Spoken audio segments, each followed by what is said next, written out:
Paula Lillard-Kreschlak is a Montessori author and speaker.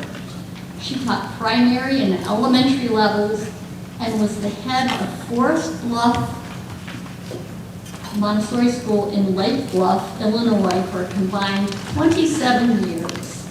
She is AMI trained at the Assistance to Infancy, primary and elementary levels, and has audited the adolescent orientation through NAMTA.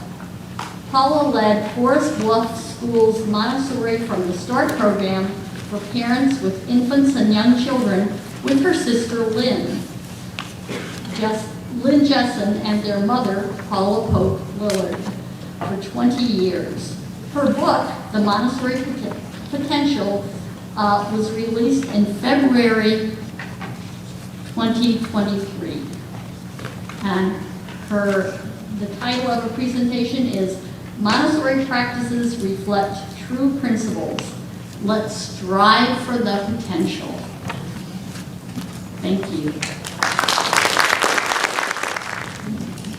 I want to begin by thanking the board so much for inviting me to be here today in South Carolina. I wanted to come to South Carolina for a long time, and finally I'm with you. This is wonderful. It's so special to meet you and to see what's happening here in South Carolina. So thank you so much for having me. I'm going to talk today for about 40 minutes or less, and then have questions and answers. It's such an honor to be here with you, and I get very excited about talking about Montessori education because I've seen the results myself, and I've been in the classroom myself, and I've worked with children, and I've seen this, and I've studied it, and it's so incredible. And I see these graduates who are in their 20s and 30s, and I see them all the time now. I just went to 3 weddings this summer, and to see them as adults and the characteristics that they have, the way they move about in the world, they are really outstanding people. And so I believe in this, and it's so exciting to see what can happen with Montessori. I hope some of you have had that experience. If any of you want to move, by the way, so that you can see better, the screen or whatever you need to, please feel free.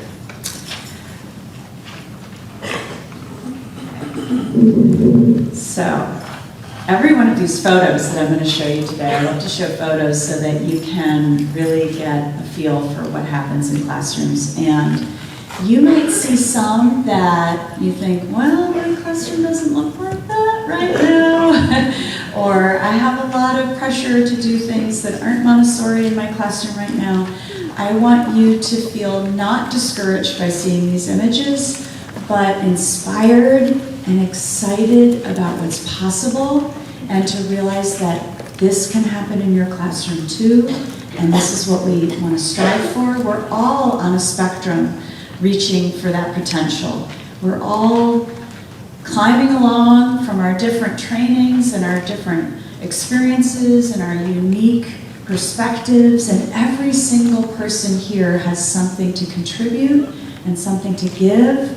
And it's important that we work together as a whole Montessori community, that we're always trying to help each other to be the best that we can be, and to work and strive for reaching our potential together. So please, I hope I'll be able to inspire you today with these photos. Each one of them is a photo that I took myself, so you can see them as real moments that really happened, either when I was teaching or observing in someone's classroom. There are 2 photographs here that I did not take, and you will know because one of them is of Maria Montessori, and obviously I was not there to take that picture, but all the others are mine, except for another one. So, for a Montessori classroom to reach its potential, certain conditions are necessary, and I'll touch on this today. I know you're all believers, or you wouldn't be here otherwise, but this is a challenging job. We're all on this journey to improve our practices. I believe in human ingenuity, that you will find the answers with your students in your school for your work in Montessori. To bring true Montessori to children, we must do it with strength as this cooperating, diverse community. We are stronger together. So what I'm going to do today is take you through 3 parts, and I just want to give you a little orientation for what's to come. So the first 5 slides or so, we're going to talk about principles of Montessori. I'm just going to touch on a few principles of Montessori. The second 15 slides or so are going to be about the practices, digging into the practices that align with these principles. And then we're going to finish up with about 5 slides where we talk about the potential. What can we do to further Montessori, to deepen ourselves and our understanding of it, and improve our classrooms in every way that we can. Now let's start with principles. So a definition of principles is a fundamental proposition that becomes the foundation for a belief, behavior, or chain of reasoning. I love that because we have a chain of reasoning, don't we? Or quite simply, we can think of a principle as an idea that guides you. We have these principles in Montessori, and we're so lucky that we do. The most fundamental Montessori principle that all others connect with is that children construct themselves. They learn through their senses and actions by interacting with their surrounding environment, physically and psychologically. And how does this happen? Montessori discovered children are guided by their interactions with the environment by natural inner guides. She called these the absorbent mind, the sensitive periods, the characteristics of each of the 4 planes of development, such as the very social nature of the elementary child, for example, and the human tendencies. Montessori principles are supported by a wide body of research in education and psychology and strengthened by common experience. We have these true principles to work with.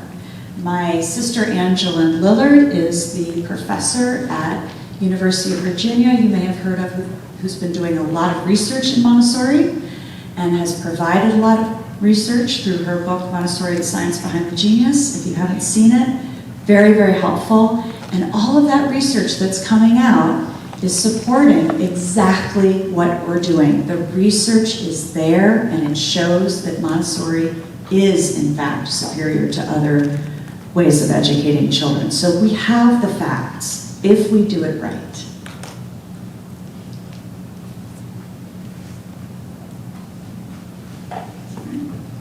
So one principle is that children are driven by their interests in Montessori. So we meet this in Montessori by inviting children to exercise choices all day long.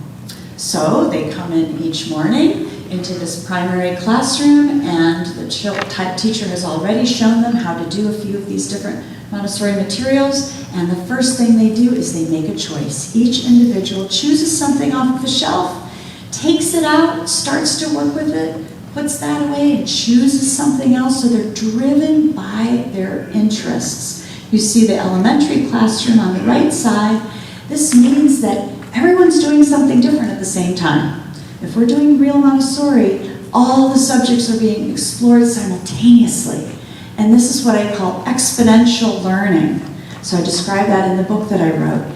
This means that our children are picking up and understanding the interconnections between the different subjects.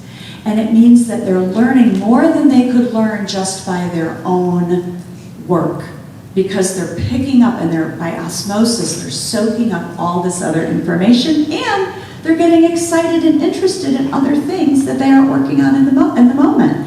That person's doing that. I want to do that next. Oh my gosh, that's really interesting too. I want to do that next. So it's really important that we have this happening. We have choice based on interest in Montessori. It's such a powerful aspect of what we do. We respond to the principle that children need to use their hands and move their bodies in order to learn. This is a fact. So we see this child who's about 4 or 5 years old counting that 10 bead, and she's touching each little bead as she counts up to 10. We see a child who's about 20 months old carrying that pitcher of water. She's going to fill all the glasses for her friends so that they can have their meal together. She's doing that. And you see a child in the elementary composing some music on the tone bars that she's chosen to do. Each of these children are using their hands, they're moving their bodies, and that means they're moving their minds. Their minds are thinking, they're having to think through what they are doing all the time. This is the ultimate hands-on learning in action. We respond to the principle that children become increasingly independent when they are given freedoms and responsibilities in balance.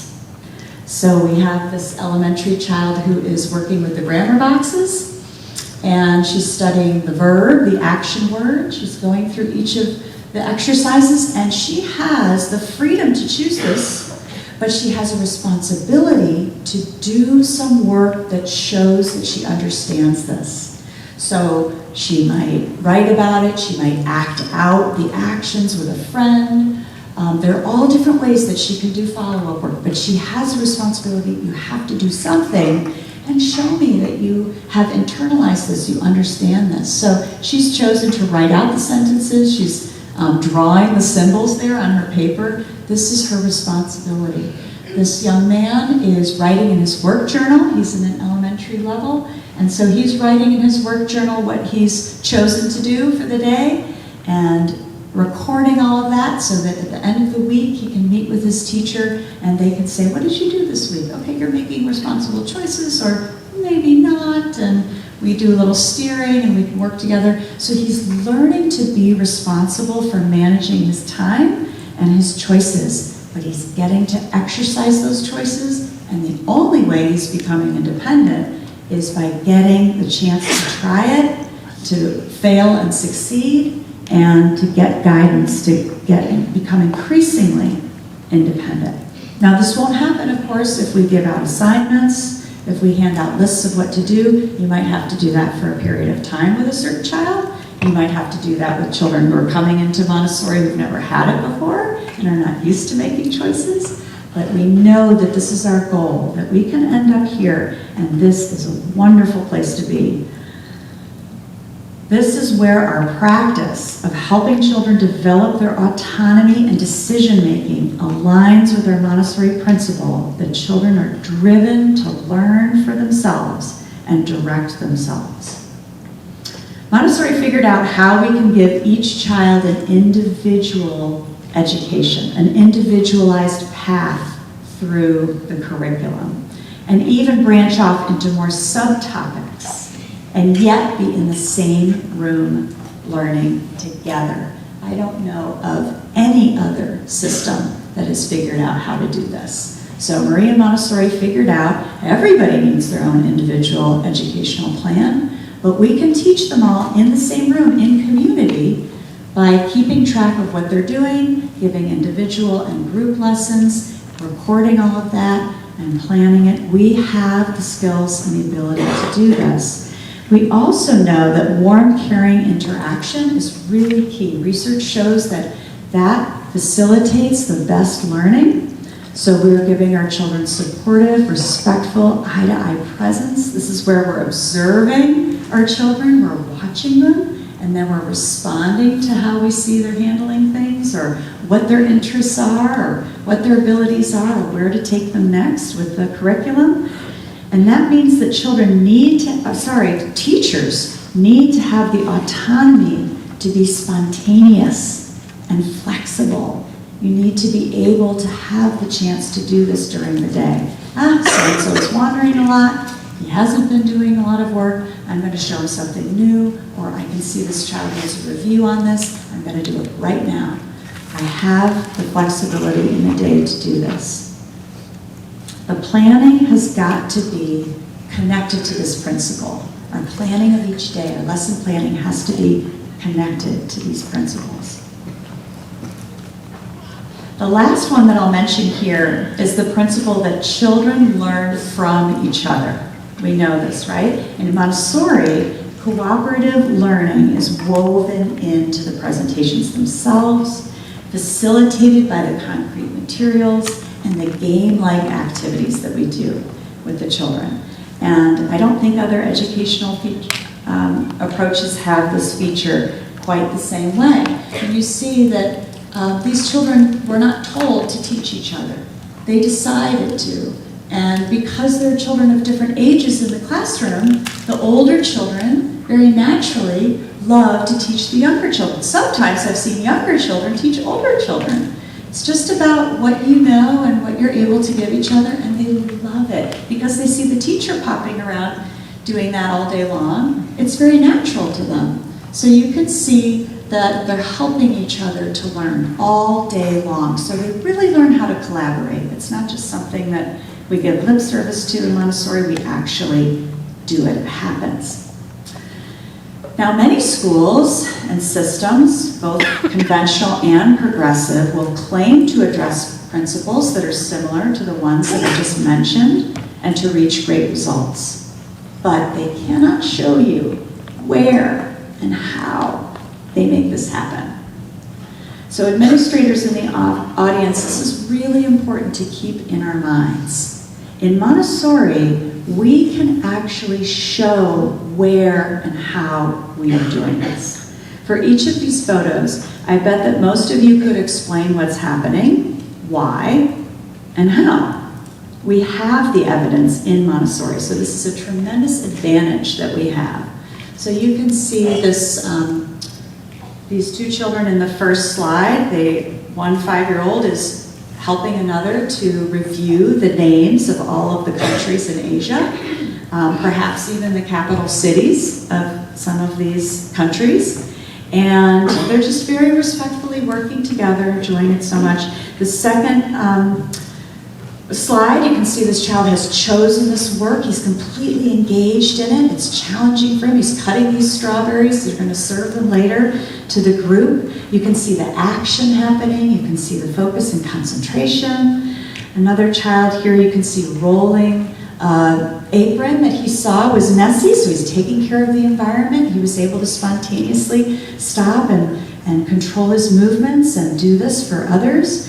We see 3 girls who are about 8 years old. They're dividing fractions by fractions. They're able to do something that advanced because they have physical materials that show them what's happening, so they can understand it, and they're helping each other. So all the principles that we just talked about, choice and interest, autonomy, all of these things are happening, and we can show it right there in the pictures.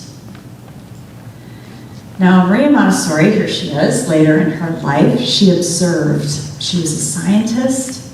She watched children. She had scientifically tried things and tweaked the practices to find out what works best. And that is how she discovered these principles. And then found practices that directly reflect each of these principles. These practices are as relevant today as ever, because human nature is constant. The principles continue to be true. She tackled a timeless, universal task that we all face. These 2 big questions that we have to tackle. What should education be?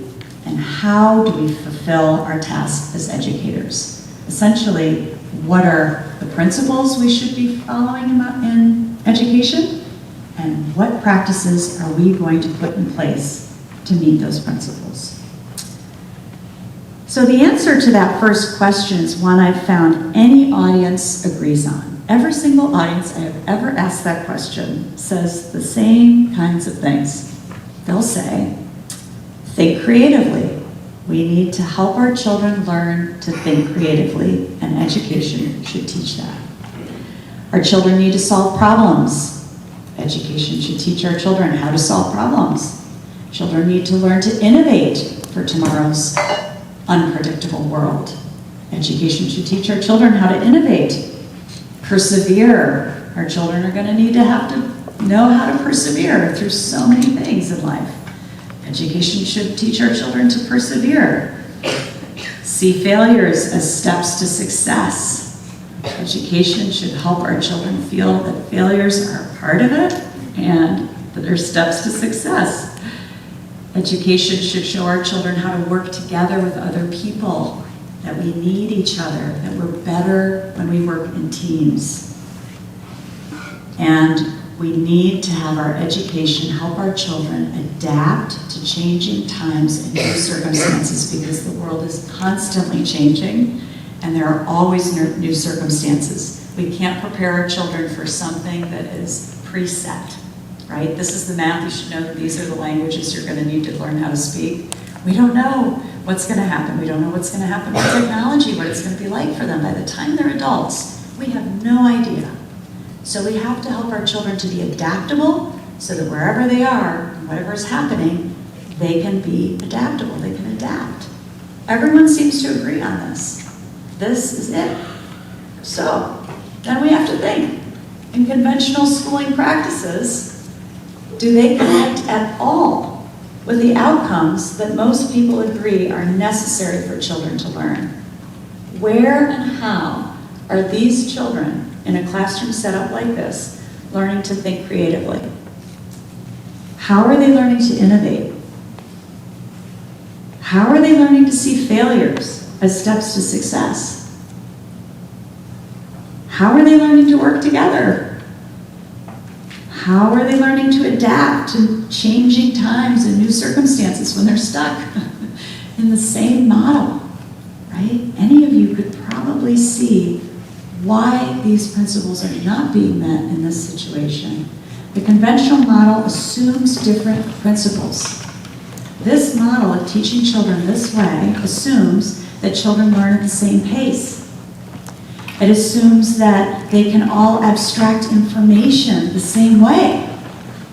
It assumes that they do not need to move their bodies to think.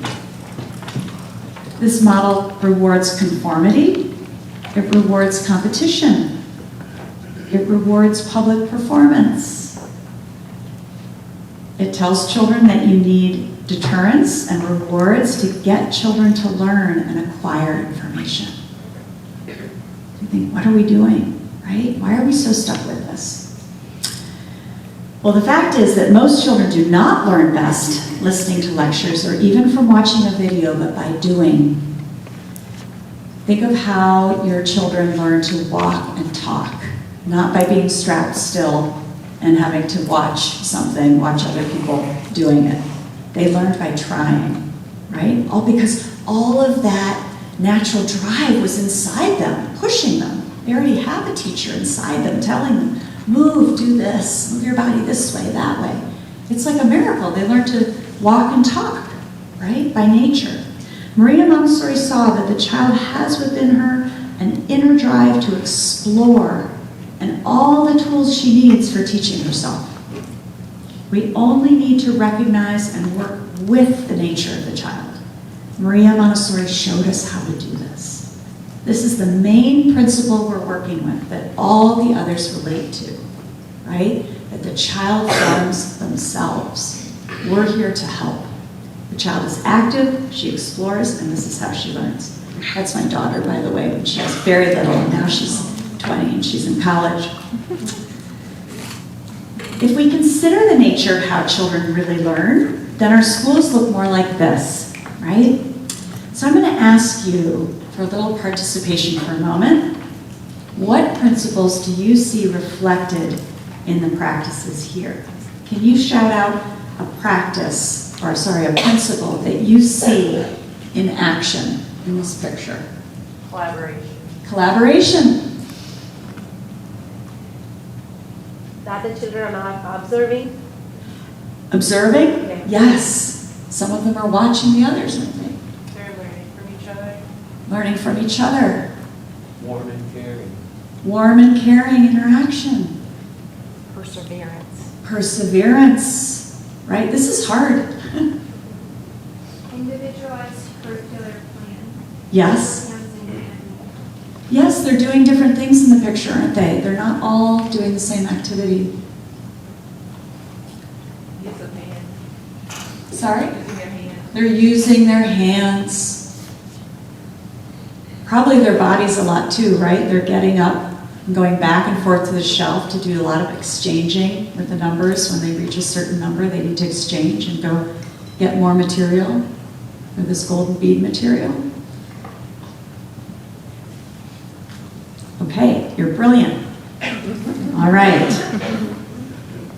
You can see here too, so these are 3 5-year-olds, for those of you who aren't as familiar, who are learning to do dynamic subtraction, so subtracting numbers where there's going to be numbers left over, and the teacher has a large number and they're each supposed to take away the number that's on their card. So a lot happened before this picture where she said to them, okay, I want you to go get 2,375. And that child has to carry them 2,375, 2,300. Walk all the way across the room past all the distractions, get those cards. Maybe they're getting 1 card at a time, the 300, the 210s, whatever it is.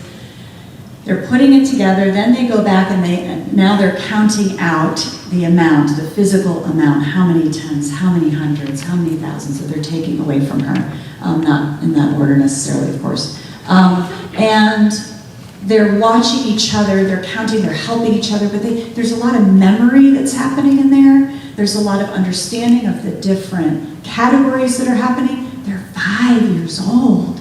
This started when they were 4, they're 5. Try to keep your children in your classrooms till they're 6 if you can, because those 6-year-olds really start to nail this down, and then they go to 1st grade, really understanding the categories for life.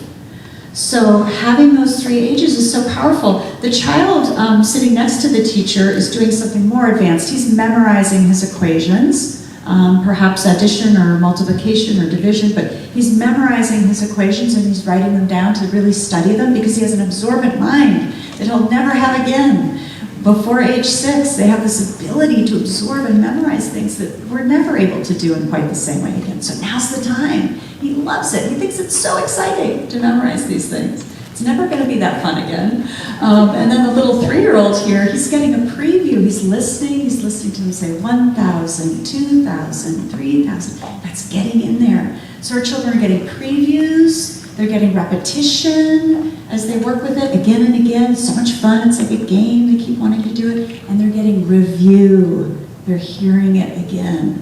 This is such an important aspect of what we do with having the 3 age groups in our classrooms. Now, here are some of the outcomes. This is a handful of Montessori graduates that I personally have known. I'm repeatedly amazed by them. As I mentioned earlier, they're all unique. And I taught them, so I know that they had challenges. They had trouble learning to read. They had dysgraphia. They had ADHD. I mean, everything. They were normal children. They all grew up to do incredible things, far outreaching the biggest potential I could imagine for them. They outgrew that and just amazed me continually. And it's because they know how to learn, they're confident, they've had this beautiful introduction to the world, and they just keep going, they just soar. It's amazing. So I won't go into detail on that, but I want to say that there are 8 traits that keep coming up for me when I look at these Montessori graduates. 8 traits that emerge for me again and again. If we want innovation, creative thinking, comfort with failure, these are traits that education must cultivate, and this is what Montessori does. This is what my book is about. I hope you all will buy a copy so that you can keep looking at that. These are the 8 traits I see over and over. They learn to be very engaged with the world. They learn to focus their attention. They're very organized in their way of thinking, their way of organizing their space. They're very curious. Their curiosity just grows and grows. They're courageous about doing things. They're collaborative with other people. They go into the workforce and immediately start working with other people. They're very respectful of other cultures, different people, themselves, and they're resourceful. So I'm not going to go into all 8 traits today. I do that in other talks, but I'm going to go into a couple just to give you a taste. These traits prepare a person to think up creative solutions, to envision what is not apparent, to get along with others, in essence, to be productive, contributing members of society, and to be fulfilled and successful and be happy. Others allude to this, but Montessori really actually does it. So I'll elaborate on just a couple of these points. Children focus in Montessori. This boy is about 20 months old. He is trying to get the thread through the eye of that needle. And why is he focusing so much on it? Because it's really hard. It's really difficult. Because we help children to find the match of challenge for themselves, they get into flow. They get into that deep state of flow again and again and again and again all day long. This becomes an ability for them. They build an ability to focus and concentrate, which is becoming more and more difficult in today's world, as you know, more and more important for us to focus on. This means that in our practices, we've got to continue to challenge our children at each advanced stage as well. So here are two 11-year-olds. They are working with algebra. This is the trinomial cube, which they were introduced to when they were 4 years old. But they keep using it again and again. They'll take it off the shelf over the years for different things. And this is one of our advanced Montessori presentations. It has to do with the equation A cubed plus B cubed plus C cubed. And what they're doing here is now they're starting to rearrange that equation and do different things with it. So it's very exciting. It's really fun. It's advanced interesting algebra. They're 11 years old and they're moving their hands and they're understanding it because it's physical. I don't understand this, but when I did it with the materials, when I went and took my training, I struggled with math a lot growing up in traditional school. When I went and took my training, I literally cried. I was like, this is so maddening. It was this easy the whole time. And that's why it's really fun when a mathematician comes through our rooms and sees the materials, because they can see that in their minds, but many of us can't. So if we learn this way with the materials, we understand it forever. It's such a gift to give to our children. They need these materials. So teaching from worksheets, not as effective. So if you're teaching upper elementary and you don't have these more advanced presentations in your albums, I urge you to keep learning more, to try to get hold of them. Maria Montessori gave us so much information, so many lessons that we can give children all the way up to 12 years old that are like this. Our children have to organize. Every time they take something off the shelf, just think about it. The first thing they have to do, because it's a material, is get everything organized. They have to take out a rug, they have to figure out how to line it up. This is racks and tubes. This is long division up into the millions. And so these two boys, oh my goodness, if any of you have had experience with racks and tubes, you know if you tap it, off the beads go. It takes a lot of physical control on purpose, because we want them to keep practicing that. It's difficult, it's fun, it's exciting, it requires a lot of organization and a lot of mental organization.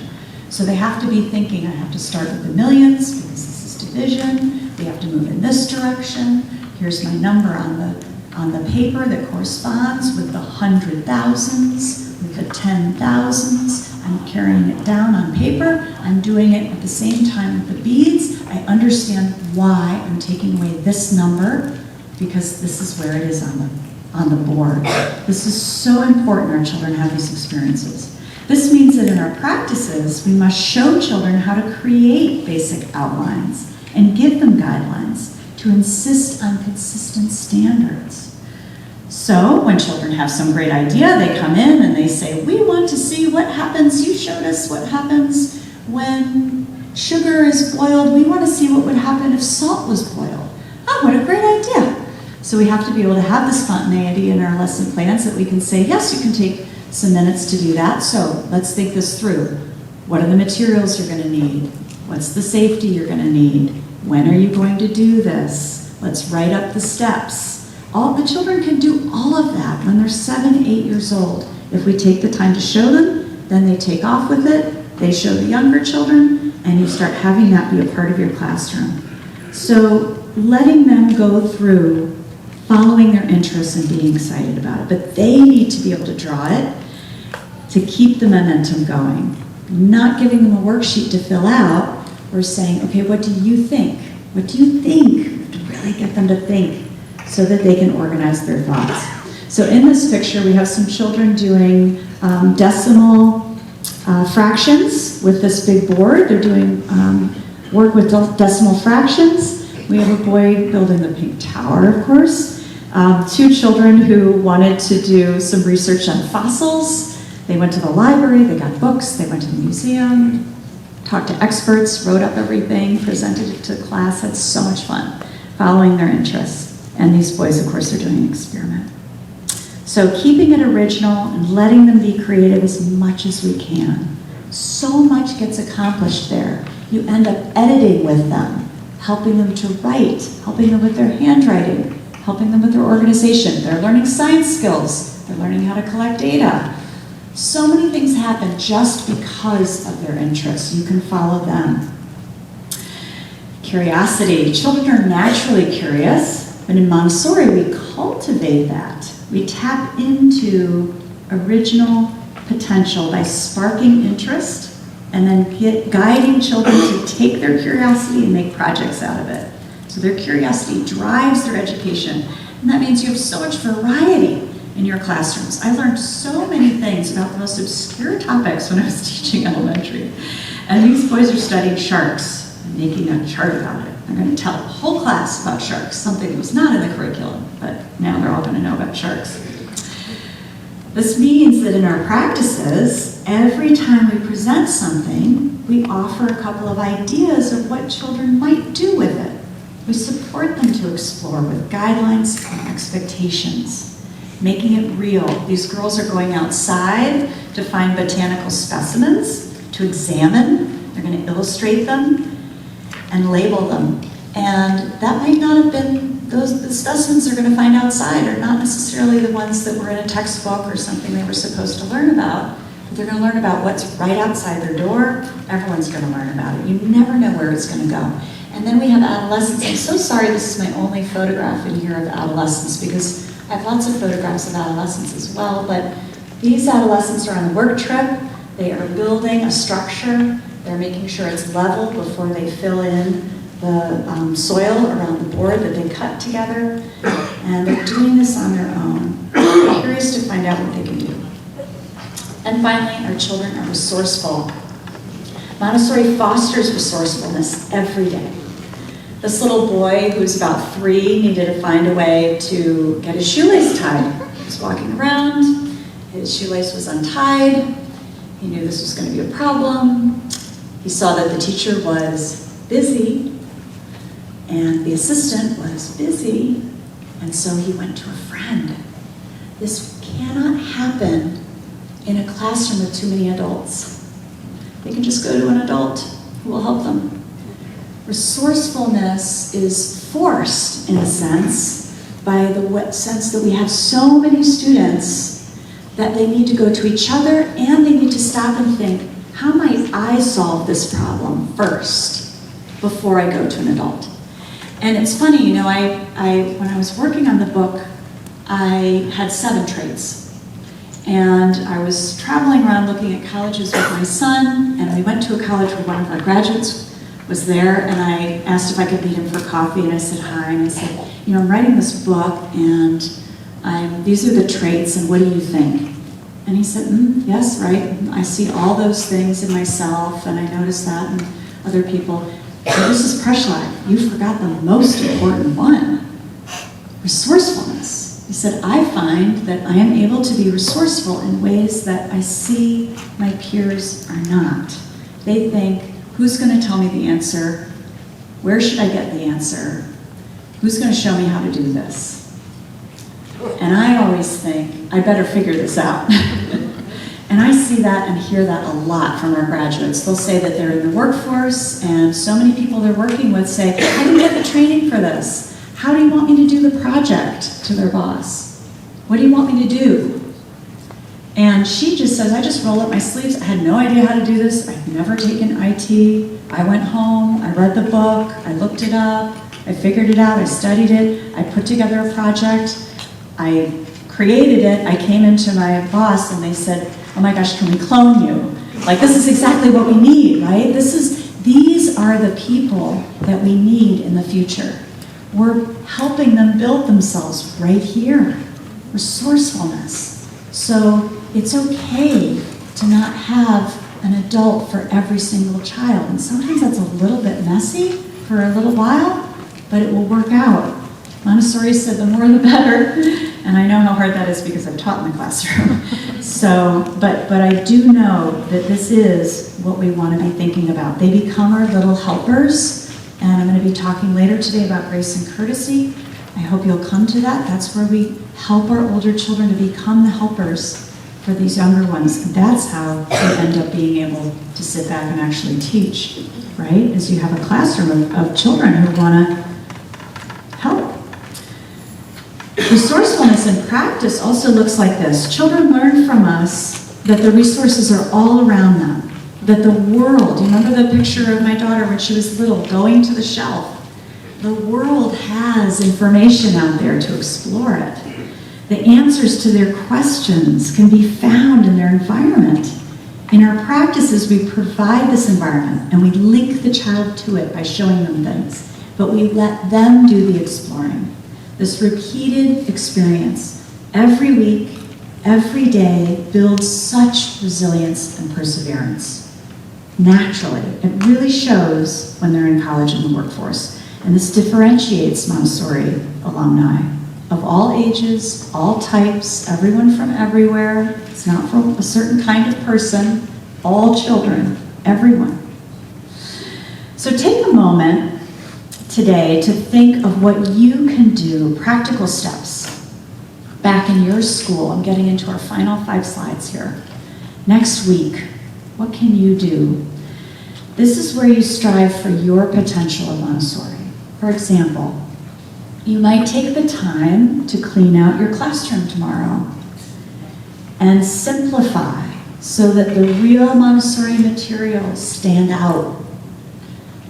Less is more. Clean, clear, appealing. The children really see the materials when we space them out, we clean them, we take the time to straighten each one to the edge. I'll talk in the Grace and Courtesy today about ways that we can help get the children to help maintain the classroom this way. Luckily, Montessori gave us a huge jump start on figuring out, when you look at your shelf and you ask each item, does this really belong? What is the purpose of this item?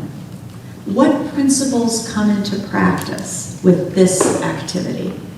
Really think it through, because if you can explain it, it has a place there. And if you can't, just take it out, see what happens. Children might start to work with the other things that are really meaningful. We've all been there. Stuff creeps in. It creeps in, doesn't it? We think we need to do more. We need to have this program. We need to have these cards. We need to have this reading program, something. But luckily, we already have it. We just really have to think about what we have and use it. I'm going to suggest 3 things from my 30 years of studying and witnessing incredible Montessori practices in action and results that you can strive for. I have 3 suggestions for you. The first is seeking authenticity, to truly match our practices to the principles. These 3 things are important. The first is to know our material. We have written material to guide us.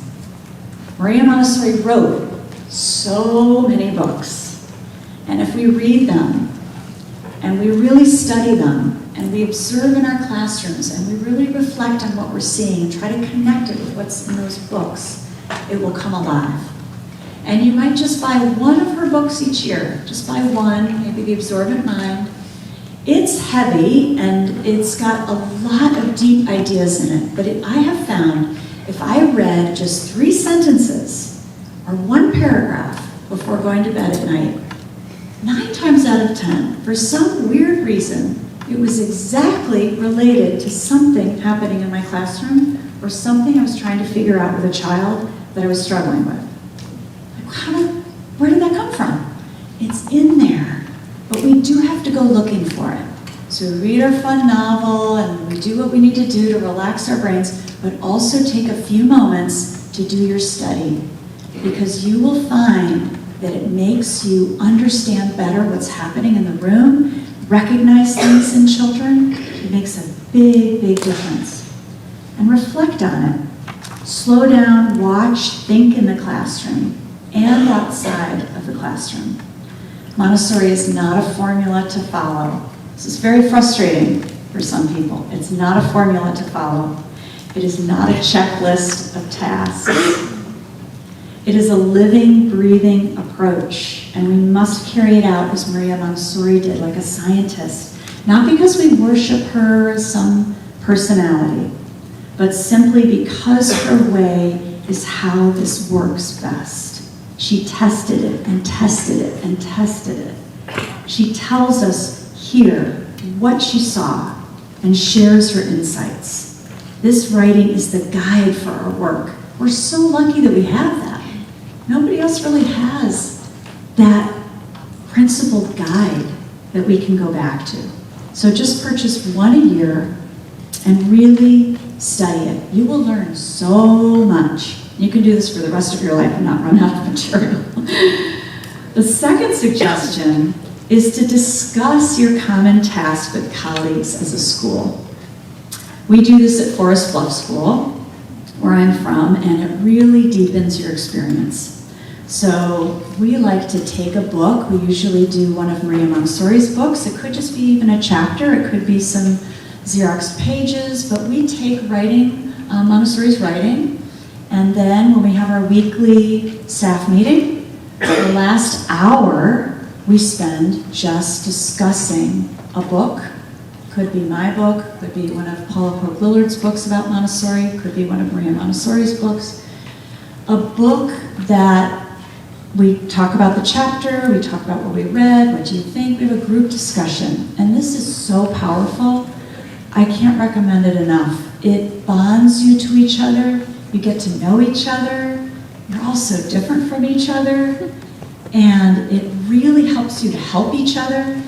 Every single time, usually there's some story, someone's having a difficulty in their classroom, and that comes up. And I was just at one of the meetings the other day, and a teacher said to the others, you know, before we move on, can I just mention something that happened with a child who's new to my class, and I just wonder if anyone has any ideas. And they talked for 25 minutes about this one student, but it was amazing because they were able to really help. Everyone was involved in the conversation. The person who taught that child when they were 2 talked about that child's personality. The child who taught them when they were in primary, the child who taught them in lower elementary, so that they could help this teacher. Parents, they talked about the parents and what they knew of the parents and their personalities. They talked about the siblings that they had taught. They said, what about this idea? What about that idea? When she walked away from that meeting, she had a toolbox of ideas for that one child, and it was worth the 25 minutes because everybody learned something from it for the next time something like that happens. And to have that support from each other is just immeasurable. It's so worth it. You might not even think you like your colleagues that much, but when you spend time together talking about what's happening in your classrooms, you find that you have common struggles, right? And then you can really help each other, and then you really have each other's backs. For administrators, I cannot recommend this enough, and the administrator needs to be there too. You need to be part of it and hearing what's happening in the classrooms and solving these problems together. So discussions. Book discussions. The first hour is about the agenda, of whatever we needed to talk about. The second hour is about a book. Just lightens the mood, gets us thinking about positive things, what we're going to do, how we're going to solve these problems. It really is amazing. And it helps us to agree on basic principles of Montessori and the paths to manifest these principles. So for example, if you understand that Montessori promotes freedom with responsibility, but you are giving your students a list of work to complete for the day, you will fail to support their true potential. If you understand that Montessori helps children in their ultimate task of formation, but you have many materials on the shelves which do not have purpose in the real world, fake fruit to cut wooden with a wooden knife, for example, you've got to step back and dig in deeper and ask yourself, how is this activity connected to these principles? If you can't see that direct connection, then just take it out. Be honest with yourself and vulnerable with your colleagues. This is humbling, humbling work because it's so hard. But we're not here for our egos. We're here for the children, and the proof will be in our outcomes. When we help each other to help each child, amazing things will happen. So I highly recommend this. Working together, asking each other, getting help from each other, brainstorming, being okay with an idea not working, and willing to try the next one.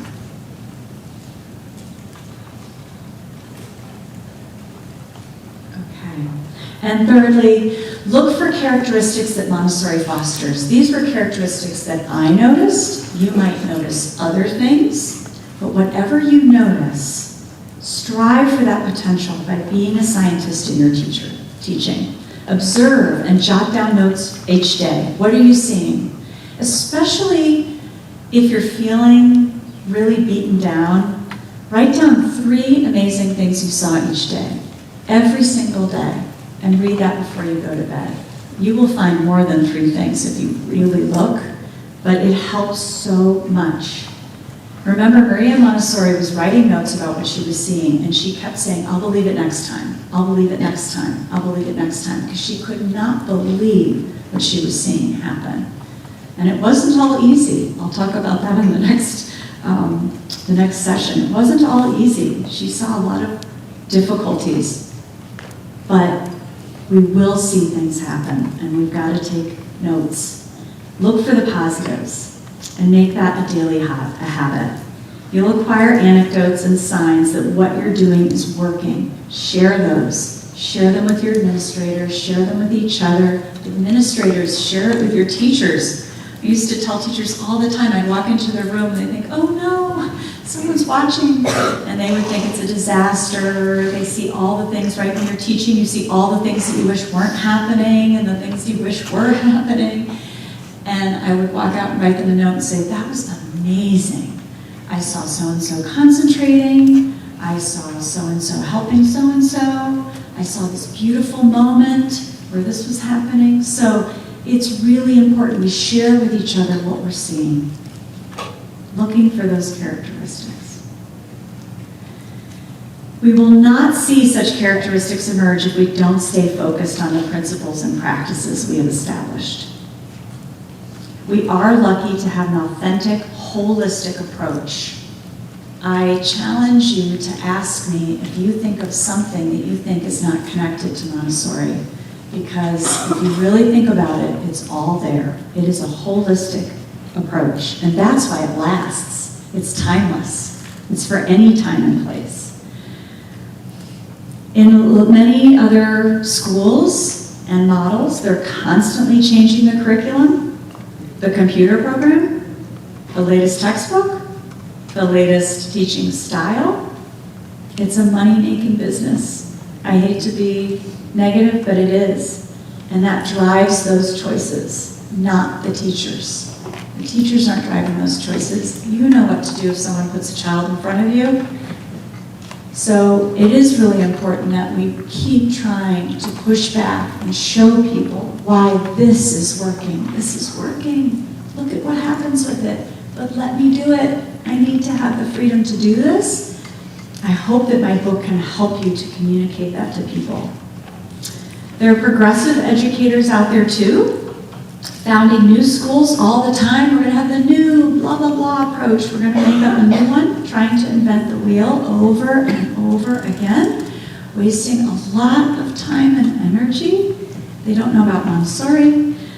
Children deserve the real thing. So no matter where you are in your Montessori path, I urge you to keep studying it, keep learning about it, growing, and watching.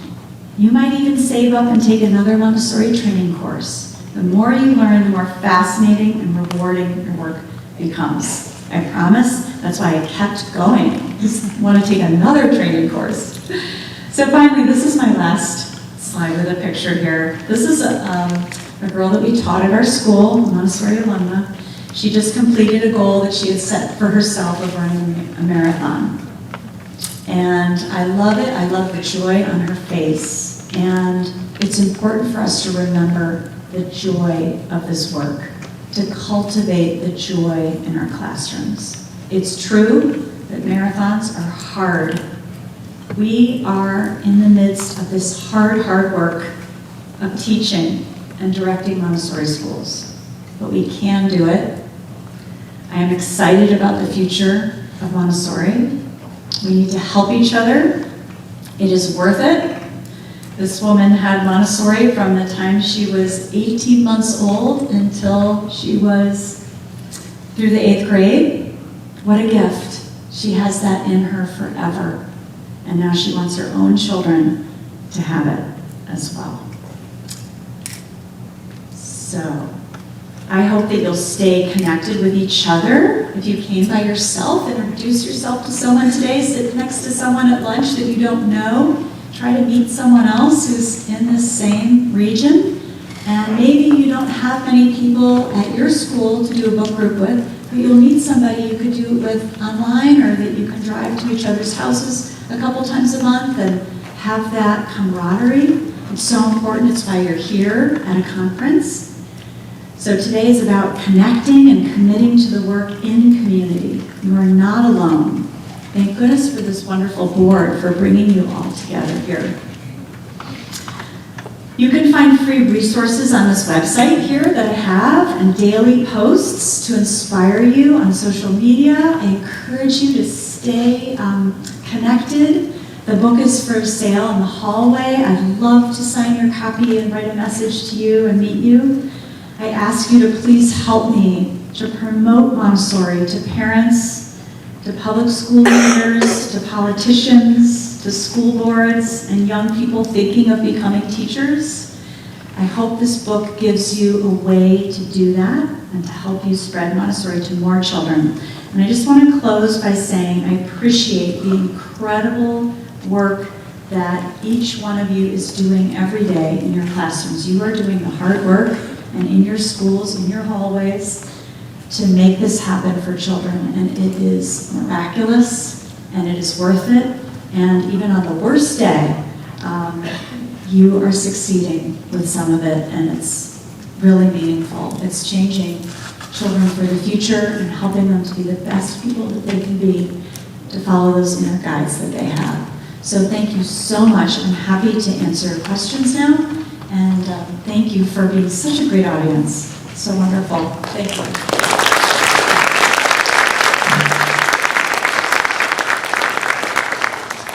I'd love to take questions. We have plenty of time. I think when you call out that messiness is an important part of this, that's something that we all agree on, but we still have to breathe hard through. But it's really hard to get our parents to breathe hard through it, even if they've chosen Montessori. So I wonder, what do you think is the best parent partnership, the best parent education to help them, help us support their child? Right. Well, I hope, and I'm not trying to be salesy, I just really do want to help people. So I hope my book helps with that parents can read the book. It's also on audio. They can listen to it in the car if they don't like to read or don't have time. That can also give you some talking points and some things to speak to. What I find with parents is the most helpful is I learned this the hard way. I finally learned that the most important thing to do first was to ask a lot of questions and try to find out where they were coming from. Tell me about your experiences in school. What do you care about most? What do you want your child to get out of this? Not even talking yet about the topic they've come to you about. Why isn't my child learning to spell? Or whatever it is. Tell me why that's important to you. And really ask questions until you feel like you've gotten a chance to find your words of how to respond. Because typically, the person will put it right in your lap and say something that you can speak to. Oh, you want your child to be a lifelong learner? Here's how that's happening here. I agree with you that spelling is important. here's how we're going to get there. First, they have to write a lot of words that are sounded out. And we have to get them writing, get that courage up so that they are ready to then start to understand that there are certain ways that we write them so that everyone else can understand them. And then we're going to start doing the spelling rules or whatever it is when they're older, and here's why. But the being able to talk to whatever it is that they brought to you, asking questions first. I think it's really, I started off saying you've got to trust us and have faith and all that. And you know what? No, that's not fair, really. It's not fair, and we're not Jesus, and we're not God, and we're not going to be able to make everything work out perfectly. But what they can have faith in is their child. Your child has the drive inside them to learn, and that's what we're working with. That does exist. We know that. Here's research that shows how children learn, and that's what we're doing here. So you've chosen something very safe in that sense. Give them reasons why they can trust what's happening. Don't just ask them to blindly trust us, because that is, it's painful. And I know, and you know, that it's a lot of faith, and we have to have faith too. But we're having faith in something that's believable. It's really real. You can see the results with the children. Sometimes it takes a long time, but it's there. And not every child's going to be the same. And our expectations can't be the same with every child. I hope that's helpful. Another question.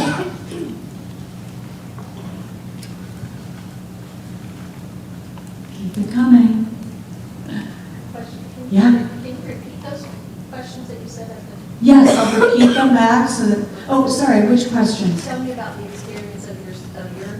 Oh, yes, I always ask people, and usually I try to get that on the tour. If you're an administrator and you take people through on a tour, or the first time you meet the parents as the teacher, tell me about yourselves. Where did you grow up? What was school like for you? Did you like school? I mean, sometimes when you find out where they're coming from, you just, someone will say, I did very well in school. I loved school. I was a straight A student. And I went to traditional Catholic school, and I'm here because my wife thinks this is great. And you think, okay, so I'm going to have to really get creative. Tell me what you liked about regular school. I liked the structure. We have structure in Montessori. I'll tell you about that sometime. Tell me what else you liked. I liked that I did well. I excelled. Okay, how did that make you feel? And you kind of keep going to find where they're coming from, their way of thinking. And I love doing that, because when you can make that connection and you finally get them, and then they trust you. Okay, she understands what I care about, and she's going to care about those things too. She's not going to disagree with me that these things are not important, and she's not just going to be my spouse's friend. She is going to help me too. I can also have concerns here and talk about it. Those tough parents who give us the toughest time, they make us so much better at our jobs. They make us better and better and better at explaining it if we don't give up on them. We hope, and we ask them to be respectful, but it makes us better. So asking them that, what do you care about? What do you care about your children getting out of their educations? What do you think education should do? I'm telling you, they're going to drop it right in your lap. They're going to say, innovate, be creative, be respectful of other people, love to learn. They're going to say the same kinds of things that we know everyone wants for their children. To be happy, to be joyful, to be kind, to be empathetic. They're going to say all these things. They're going to say, here's why they're going to learn to be empathetic in Montessori. The ages, the different ages, helping each other. Free social interaction, all that social life that they get. So, yes? Yes, I would wonder, coming after all the COVID money, we have tons of these people who've stepped in and say, I have the solution with this computer program or this new reading program. And teachers are absolutely bombarded with that now in the public sector. It's Yes. unbelievable. What is your recommendation for those teachers that, because they're expected to just trust us, this computer program works. Yeah. And yet we don't see the results. Right. Well, I think you are all really intelligent people. And when you put your heads together, and 3 or 4 of you get together and say, okay, let's look at this program. So we're looking at this computer program. Okay, here are the principles of how human beings learn. They need to move, and they need to move their hands in order to think. How is this program going to do that? Okay? Our children need to learn to collaborate, and they need to help each other and learn from watching each other. How is this program going to help them do that? You just start going down through the list, and you end up showing this. We don't need this. This might be better than something else, but it's not better than Montessori. And then we're able to show, here's where in Montessori we do these things. It takes time to sit down and think those things through, but believe me, you know, there's something in your gut that tells you this program is not as good as what I think maybe we can do. But we need to sit and have the time to think it through and to put it together. Ask the teachers, what do you think? I mean, let's talk about this in 5 days. I'm going to give you 5 days to think about this. What do you think is wrong with this program? One of the things I see a lot is language programs. So I see a lot of cards, sets of cards that have arranged words into certain ways. It's not wrong, these are great, but the children are doing those instead of the grammar boxes, the farm, all of the objects. I just wrote a little piece about this on LinkedIn. The objects, I'm working on one for the Substack. So if you read those, you'll get these little ideas. Those objects that we teach children with are so exciting to work with. These the tiny little tree and the tiny little cup, and they're sounding out the words, and they're analyzing the sounds, and they're learning language. They're learning so much more than some program can teach them. This is a learning program, a reading program. First, we analyze sounds. We imitate the sounds. We pronounce. We learn the sandpaper letters. We match the sound to the symbol. Our hand is moving. Then we're starting to put these symbols together and sounding out words. I'm expressing an idea to you with the movable alphabet. You can read it back. That's a miracle. There are so many amazing things happening. We need to dig in to what we have. And if you don't have it, some people may not have gotten a lot of presentations in their training. Go get more training. There's more. There's more. There's more. There's more. There's endless amounts. I couldn't possibly give all the presentations that I got in my training to a class. But the wonderful thing about teaching for 6, 7, 8, 9, 10 years is you start to get to those. And it builds on itself. But it's all there. Maria Montessori gave us all of it. So we can build off of them. And believe me, there is my sister Angela will let you know if she finds through her research, because she's a stickler, if she finds in her research that there's something better than Montessori, she'll let us know. But so far, no. And she is coming out with another book. It's really exciting. It's going to be another book that tells the latest research in Montessori. And everything that they found, every single study, she keeps looking. Nothing is better. The only thing that happens sometimes is that they find results where Montessori was not the same as something else. But I always think sometimes too with the implementation, it varies. But it excels everywhere because the principles make sense, because it's human development. So that was a very long answer, but thank you for the question. Anything else that people are facing in your situation where you think, I'm not sure this matches up? Yes. How do we, as Montessorians, balance being authentic with having to do standardized testing like X-ray? It's so hard. I know, this is your big issue. I have a chapter in the book about public school, speaking exactly to that. I hear the same things. I know what you're dealing with. I think it's a matter of educating and trying, again, not acting like we're superior in some way, but showing the statistics and showing the research and matching it up. So use Angela's book, Science Behind the Genius, use my book, really show people what's happening in your room, give the stories. Of course, you'd have more stories. If you could do authentic Montessori, you would have more success with what was happening, right? So it's hard. I know you're being held back in so many ways.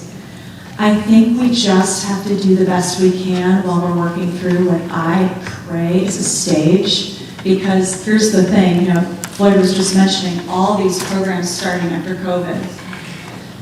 Building before COVID, there was this national sense of urgency and pressure. People were not very happy with education.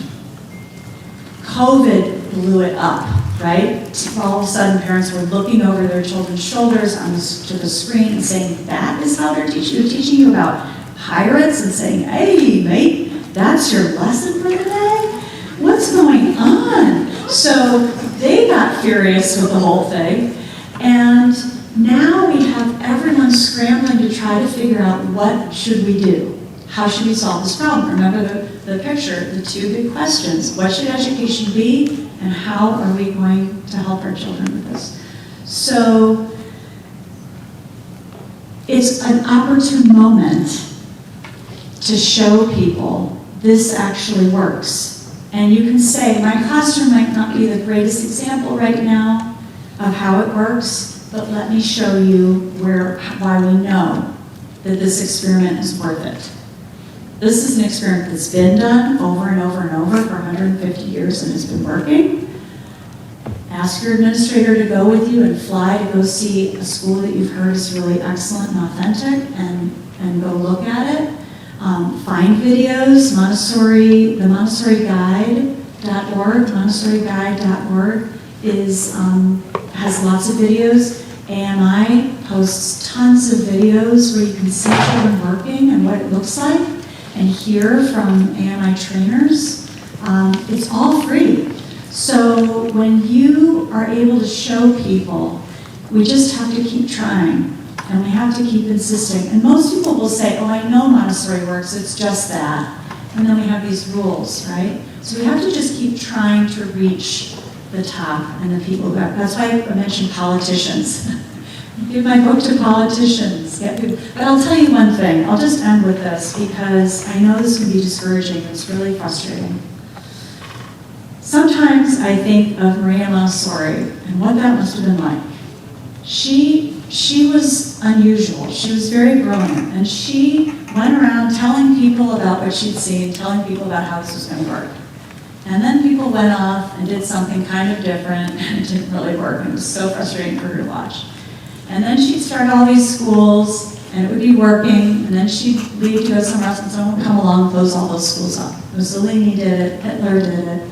Can you imagine? She was moving around from continent to continent her whole life, and just surrounded by a small group of people who believed in her. But she knew this was going to work, and she didn't have, now think, we have 150 years of all these people who've gone to Montessori schools, all of you teaching in Montessori schools. We have each other to say we know that this can work. And she kept fighting for it because she believed in it, and we can too. So I think it's really important that we keep at it. Here's the other thing that really encourages me. When I took my elementary training in 1993, there were a handful of schools that I could choose from to apply to in the United States. Now, so many schools have elementary Montessori. That was really kind of new when I took my training. In just that amount of time. So now, and so many have adolescent programs. So now think, all the people to say, I went to Montessori school when I was 2 for 2 years, and I remember it. Now there's so many more children who went all the way through elementary or all the way through, and they're out there in the world and they're going to want it for their children. It's building. It's growing. And people who really, really want it. So we are in a different place than we were 20, 30, 40, 50 years ago. So we're it. We can do this. You know, it feels like the moment. And right after COVID, so just keep telling people how great it is. And I'm so encouraged by seeing all of you and how much you care. And I hope I'll see you later on today. Thank you for being here, and thank you so much for this opportunity.